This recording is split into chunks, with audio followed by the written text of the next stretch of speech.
নমস্কার বন্ধু, বেঙ্গলি জাংশনে আরেকটা নতুন ভিডিও আপনাদের স্বাগত জানাচ্ছি। আজকে এনেছি আমরা একটা নতুন জিনিস এবং নতুন সেগমেন্ট, যেটা আপনারা আগামী পরবর্তী পর্বেও দেখতে পারবেন এরকম ভিডিও। এতে এনেছি আমরা এমএস অফিসের কিছু টিউটোরিয়াল নিয়ে তৈরি করেছে এই সেগমেন্টটা। এই সেগমেন্টে আমরা এমএস অফিসের যাবতীয় এরকম ওয়ার্ড, এক্সেল এবং আউটলুক, পাওয়ার পয়েন্ট এর উপরে অনেক ভিডিও বানিয়ে দেবো।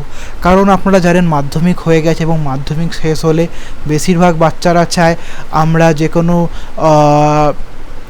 কোর্সে জয়েন করি, সেখানে অফিসটা ফার্স্টেই শেখানো হয়। অফিসে অনেক কিছু আপনারা শেখায়, কিন্তু অনেক জিনিসে তারা শেখায় না। সেই জিনিসগুলো আপনাদের বলার জন্য আমি এই ভিডিওতে এসেছি। যদি ভিডিওটা আপনাদের কাজে লেগে থাকে তাহলে প্লিজ চ্যানেলটা সাবস্ক্রাইব করবেন, লাইক দেবেন, বেল আইকনটা প্রেস করবেন এবং নিজের বন্ধু বান্ধবের মধ্যে এটা ছড়িয়ে দেবেন। তাহলে তারাও এই অফিসের এই ট্রিক্সগুলো জেনে তাদের কাজটা আরও ইজি হয়ে যায়। আসুন ভিডিওটা শুরু করা যায়।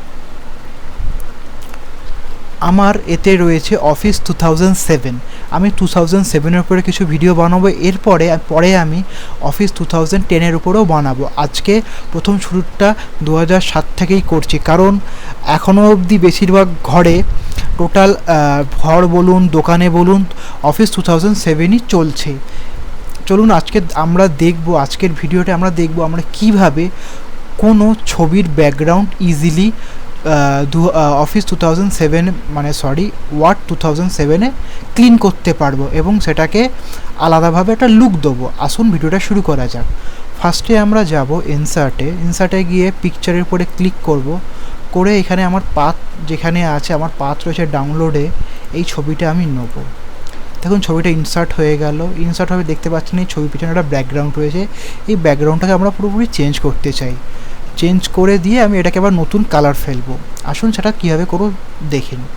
দেখুন এটাকে করার পর দেখুন আমি এটাকে নড়াতে পারছি না। আপনারা দেখতে পাচ্ছেন এটাকে কীভাবে নড়াতে হবে, আপনাকে করতে হবে না। দেখুন আপনি যাবেন টেক্সট ওয়ার্পিংয়ে গিয়ে আপনি যাবেন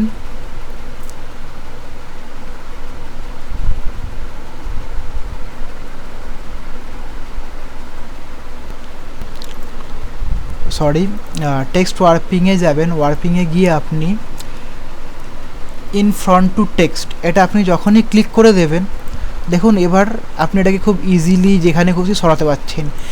এটার মানে হচ্ছে, আপনি যদি টেক্সট ওয়ার্পিং মানে হচ্ছে এটা এর উপরে আমরা লেখাও ফেলতে পারি। এতে হলো কি, পিকচারটা কোনো লেখার লেয়ারে হলো না, এটা একটা পেছনে হিসাব মতো এটা ছবির লেখার পেছনে চলে আসবে। এটা হলো এটার প্রথম ধাপ। এরপরে আমরা কি করব, এটাকে ক্লিন করব। ক্লিন করার জন্য আপনি দেখতে পাচ্ছেন এটাকে জাস্ট ছবির উপরে ক্লিন করবেন, তাহলে দেখুন পিকচার টুলে ফরম্যাট চলে আসছে। এই ফরম্যাটে গিয়ে আপনাকে যেতে হবে। এখানে দেখছেন অনেকগুলো অপশান আসছে।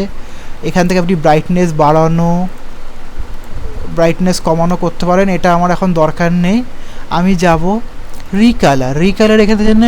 এখানে অনেক কটা মোড আছে। আপনাকে কোথায় যেতে হবে, আপনি যাবেন সেট কালার ট্রান্সপারেন্ট। এরপরে যখনই ক্লিক করার ধরনের ড্রপার আইকন আছে। ড্রপারটার মানে হচ্ছে এই ড্রপারটা আপনি যার উপরে বসাবেন অটোমেটিক সেই কালারটা ট্রান্সপারেন্ট কালারে পরিণত হবে। এই দেখুন আমি এই কালারটার উপরে জাস্ট ক্লিক করলে দেখতে পাচ্ছেন এটার মেজর পজিশন আপনার কালার মুছে গেল। আপনার যেইটুক দরকার, আমার শুধুমাত্র এত পজিশন দরকার, তাহলে আমাকে এর উপরে বেশি আর খাটতে হবে না। আমাকে কী করতে হবে, জাস্ট এটাকে সিলেক্ট করে ফরম্যাটে গেলাম। ফরম্যাটে গিয়ে এটাকে ক্রপে গেলে দেখুন ক্রপ আইকন চলে আসলে। আমরা কি সিম্পল এটাকে এতটা অবধি নিলাম, এই ধার থেকে এটাকে সিলেক্ট করে নিলাম।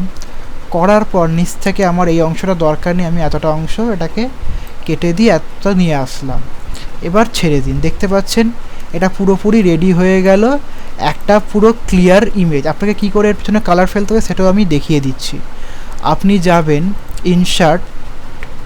ইনসার্টে গিয়ে যাবেন শেপে গিয়ে দেখুন আমি রেক্ট্যাঙ্গেল চুজ করে এটা যতটা হয় এই এরিয়াটা আমি সিলেক্ট করে দেখুন এটা হোয়াইট কালার রয়েছে। আপনাকে কী করব, শেপ ফিলে যাব, গিয়ে আমি এটাকে কালারটাকে আমি রেড করে দিলাম। কিন্তু দেখছেন এটা তো উপরে চলে আসলো। এটা তো এইভাবে করলে তো ছবিটা আসবে না। তার জন্য আপনাকে কী করতে হবে, সিম্পল পজিশানে যাবেন। এটাকে এইভাবে না, আপনি এর উপরে সিলেক্ট করলে দেখুন ফরম্যাটিং টুল চলে আসবে, ওতে পজিশান যাবেন। পজিশানে গিয়ে আপনি সরি পজিশানে যেতে লাগবে না, আপনাকে যেতে হবে সেন্ড টু ব্যাক। এখানে আপনি যখন ক্লিক করবেন দেখলেন পেছনে চলে আসলো। আপনি এটার উপরে রেখে আপনি এরপরে এরকম শ্যাডো দিতে পারেন, আপনার কালার চেঞ্জ করতে পারেন, যেটা খুশি আপনি করতে পারবেন। দেখুন একটা ইমেজ হয়ে গেল আপনার।